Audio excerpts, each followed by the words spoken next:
ఇక్కడ చూడొచ్చు మనం హిమాలయాల్లో ఒక పెద్ద భారీ ఒక ముప్ప అయితే అంటే గుండెల్లో బాంబు పెట్టుకొని హిమాలయాలు అవుతున్నాయంట. అది ఇప్పటిది కాదు, అదేదో ప్రకృతి సహజ సిద్ధంగా జరిగింది కాదు.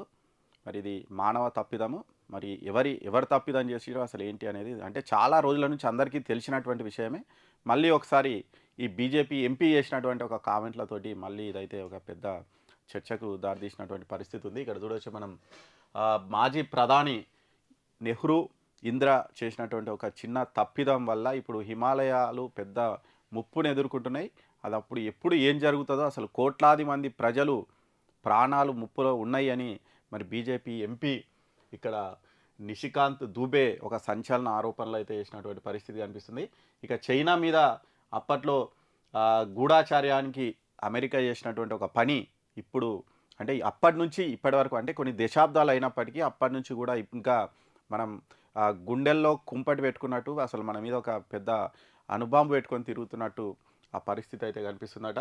ఇక అమెరికా గూఢాచార సంస్థ సిఐఏ అసలు వాళ్ళిద్దరూ అప్పట్లో చైనా పైన గూఢాచార్యం చేయడానికి అనుమతి ఇచ్చిరట. మరి వాళ్ళు ఆ సిఐఏ వాళ్ళు వేరే దేశాలను పెద్ద పట్టించుకోరు. వాళ్ళకు వాళ్ళ లాభం కావాలి అంతే తప్ప వేరే దేశాలు ఎటువైనా ప్రాబ్లం లేదు, వాళ్ళు కొట్టుకొని వచ్చిన ప్రాబ్లం లేదు. అమెరికా అంటేనే అంత వాళ్ళు సేఫ్ ఉండాలి. వీళ్ళకు ₹1 బిచ్చన్లాగా వేస్తారు. వీళ్ళు అమ్మ అమెరికా నాకు సాయం చేసింది అనుకుంటారు. కానీ ఆ సాయం వెనుక చాలా పెద్ద అంటే వీళ్ళు మొత్తం నాశనమైనా సరే, పక్కనోడు మొత్తం నాశనమైనా వాళ్ళకు ప్రాబ్లం లేదు. కానీ వాళ్ళు మాత్రం సేఫ్ ఉండాలి. అలా పక్క శత్రు దేశాల మీద నిఘా కోసం వీళ్ళు చేసినటువంటి ఒక పని ఇప్పుడు మనకు పెద్ద ముప్పులాగా అయితే ఉందట. ఇక ఇటీవల కాలంలో గంగా నది పరివాహక ప్రాంతంలో నివసిస్తున్నటువంటి వారిలో క్యాన్సర్ కేసులు చాలా పెరుగుతున్నాయంట. మరి ఈ క్యాన్సర్ కేసులు పెరగడానికి కావచ్చు, హిమాలయాల్లో మరి చాలాసార్లు కొండ చర్యలు అకస్మాత్తుగా విరిగిపడి అసలు ఊళ్ళే కొట్టుకపోతున్నాయి. మొన్న కూడా ఒకటి అయింది, మనం చూసినాం. ఒక ఊరు మొత్తం సర్వనాశనమైనటువంటి పరిస్థితి ఉంది. ఇవన్నిటికీ కారణం మరి అదే పరికరమా అని ఈయనైతే అనుమానాలు లేవనెత్తినటువంటి పరిస్థితి అయితే కనిపిస్తుంది. ఇక్కడ ఈ ఏడాది జూలై 14న కూడా ఆయన ఇదే విషయం మీద చాలా తీవ్ర స్థాయిలో అయితే మండిపడ్డారట. భారత తొలి ప్రధాని నెహ్రూ 1964లో, ఆ తర్వాత 1967, 69 సంవత్సరాల్లో ఇందిరాగాంధీ ఇద్దరు పీఎంలుగా ఉన్నప్పుడు ఈ సిఐఐతో కుమ్మక్కై చైనాపై గూఢాచార్యానికి దిగిర్రు. ఆ చైనా మీద గూఢాచార్యానికి దిగనికే ఒక పరికరం ఆ హిమాలయ ప్రాంతంలోకి తీసుకుపోయిరు. అది మిస్ అయింది. అది అప్పటి నుంచి ఎక్కడుందో ఇప్పటికీ తెలియదంట. దానికోసం చాలా వెతికిరు, ఇప్పటికీ ఎతుకుతున్నారు. కానీ అది మాత్రం దొరకడం లేదట. మరి 1978లో అమెరికా చట్టసభ సభ్యులు దేశాధ్యక్షునికి ఒక లేఖ కూడా రాసిరట. ఈ హిమాలయాల్లో అమర్చినటువంటి ప్లుటోనియంతో పనిచేసే నిఘా పరికరం ఎక్కడుందో కనిపించకుండా పోయింది. దాని నుంచి ధార్మికత బయటపడేటువంటి అవకాశం ఉంది. అది కనుక బయటపడితే కోట్లాది మంది ప్రజల ప్రాణాలకు ముప్పు ఏర్పడుతుంది అని కూడా వాళ్ళు చెప్పినటువంటి పరిస్థితి ఉంది. ఇది అప్పట్లో నాగసాకి మీద 2వ ప్రపంచ యుద్ధంలో వేసినటువంటి అణుబాంబులో 1/3 ధార్మికత కలిగినటువంటి ప్లూటోనియం ఉందంట. అప్పుడు మనం హిరోషిమా నాగసాకి మీద వేసినటువంటి బాంబులు ఎంత విధ్వంసం సృష్టించినాయో ఇప్పటికీ అక్కడ పుట్టేటువంటి పిల్లల్లో కావచ్చు, అక్కడ ఉన్నటువంటి వాళ్ళు చాలా వరకు క్యాన్సర్ కేసులు వస్తూనే ఉండే ఇంకా ఇప్పటికీ స్టిల్. మరి అలాంటి ప్రమాదకరమైనటువంటి ప్లూటోనియము అక్కడ నిఘా పరికరంలో అమర్చిరంట. మరి దానికి సంబంధించి అది మిస్ అయింది. ఎట్లా మిస్ అయింది ఏందనేది కూడా మనం ఒకసారి చూద్దాం. దాదాపు 60 ఏళ్ల కింద ప్రచ్ఛన్న యుద్ధం పతాక స్థాయిలో జరుగుతున్నటువంటి సమయం. అంటే ప్రచ్ఛన్న యుద్ధం అంటే అప్పట్లో చైనా యునైటెడ్గా ఉండే, యుఎస్ఎస్ఆర్ ఉంటుండే, ఒకవైపు అమెరికా, ఒకవైపు రష్యా. ఈ అమెరికా రష్యా ఈ మధ్య ఈ 2 దేశాలు కూడా అగ్రదేశాలుగా ఎదగాలని ప్రత్యర్థుల మీద నిఘా అవి చేస్తుండే. మరి అప్పట్లో చైనా కూడా డెవలప్ అవుతున్నటువంటి పరిస్థితుల్లో మరి చైనా రష్యాకు దగ్గర అవుతుందన్నటువంటి ఒక డౌట్ తోటి అమెరికా ఏం చేసిందంటే ఇండియా ప్రధానులను పట్టుకొని వీళ్ళు ఏం చేసిరంటే అప్పట్లో చైనా ఒక అణుబాంబు కూడా పరీక్ష నిర్వహించిందట. దీంతో సిఐఏ క్షిపణి పరీక్షల కోసం నిఘా పెట్టాలని హిమాలయాల పర్వత శిఖరాల్లో ఒకటైనటువంటి నందాదేవి పర్వతం మీద ఈ ప్లూటోనియంతో పనిచేసేటువంటి ఒక పరికరాన్ని అమర్చాలని.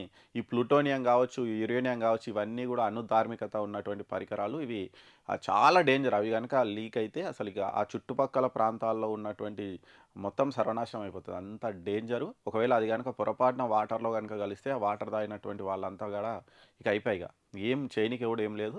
అది అంత డేంజరస్ అన్నట్టు. మరి అలాంటి ప్లూటోనియంతో పనిచేసేటువంటి ఒక డివైస్ను వీళ్ళు ఏం చేశారంటే ఈ నందాదేవి పరికరం మీద అమర్చాలని సిఐఏ అనుకున్నది. దానికి మన ఇండియా ప్రధానులు ఉన్నటువంటి అప్పట్లో నెహ్రూ, ఇందిరాగాంధీ అందరూ ఓకే మీరు పోయి చేసుకోండి అని చెప్పిరంట. పెద్ద అది చెప్తారు కదా, ఇందిరాగాంధీ అది చేసింది ఇది చేసింది డేర్ లేడీ అని. మరి ఆ డేర్ లేడీ కూడా ఒక రాంగ్ స్టెప్ వేసింది. మరి ఆ సిఐఏకు సిఐఏ చెప్పినటువంటి దానికి వీళ్ళు తలూపి ఏం చేశారంటే మరి ఓకే అమర్చుకోండి హిమాలయాల్లో అని వీళ్ళైతే అమర్చిరట.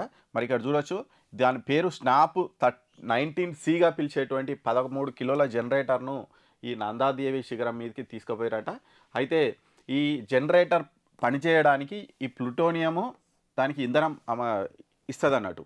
అంటే అక్కడ హిమాలయాల్లో కరెంటు సప్లై చేయలేము, డీజిల్ మోసుకెళ్ళలేము అవన్నీ కాబట్టి అనుధార్మికతతో పనిచేసేటువంటి ఒక జనరేటర్ను అక్కడ అమర్చాలని వీళ్ళు డిసైడ్ అయ్యి దాన్ని మోసుకపోయారంట. ఆ ప్లూటోనియంతో పనిచేసేటువంటి ఆ జనరేటర్ను మోసుకపోతుంటే మంచు తుఫాన్ చుట్టుముట్టడంతో దాన్ని అక్కడనే వదిలేసి అందరూ కిందికి వచ్చారు. ఆ తర్వాత ఆ మంచు తుఫాన్ తగ్గిన తర్వాత వీళ్ళు పోయి అక్కడ చూస్తే ఆ పరికరం అక్కడ కనిపించలేదంట. ఇక అప్పటి నుంచి అది అక్కడనే ఉందంట. దానికోసం చాలా ఎతికిరంట, అది చేసిరంట ఇది చేసిరంట, ఇప్పటి వరకు అదైతే దొరకలేదు. మరి దాదాపు అది నాగసాకి పట్టణంపై అమెరికా ప్రయోగించిన అణుబాంబు తయారీకి ఉపయోగించినటువంటి దాంట్లో 1/3 అంటే అక్కడ 100 కిలోల ప్లూటోనియం ఆ బాంబు తయారీకి వాడిరు అనుకుంటే అందులో దాదాపు 30 కిలోల ప్లూటోనియం అంతా ఇక్కడ ఉందంట. అంటే ఎంత అంటే ఆ నాగసాకి ఎంత విధ్వంసం సృష్టించిందో అమెరికా నాగసాకిలో అందులో 1/3 విధ్వంసం సృష్టించగలిగినంత శక్తి ఆ ప్లూటోనియానికి ఉందంట. మరి అప్పటి నుంచి అది దొరకలేదు, అది అక్కడనే ఉందట. ఇప్పటి వరకు దానికోసం ఎంతో ఎతికిరంట, ఏం చేసిరంట, ఇప్పటి వరకు అదే దొరకలే. అది ఎక్కడ పోయిందో తెలియదు.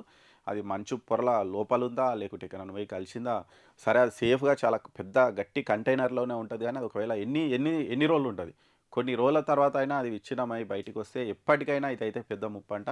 మరి దానిపైన ఈ ఎంపీ చేసినటువంటి కామెంట్లతోటి మళ్ళీ ఒకసారి అయితే మరి అది బాగా చర్చల్లోకి అయితే వచ్చింది. చాలా డేంజరస్ నిజంగా. అది చాలా రోజుల నుంచి మనకు వార్తల్లో వస్తుంది.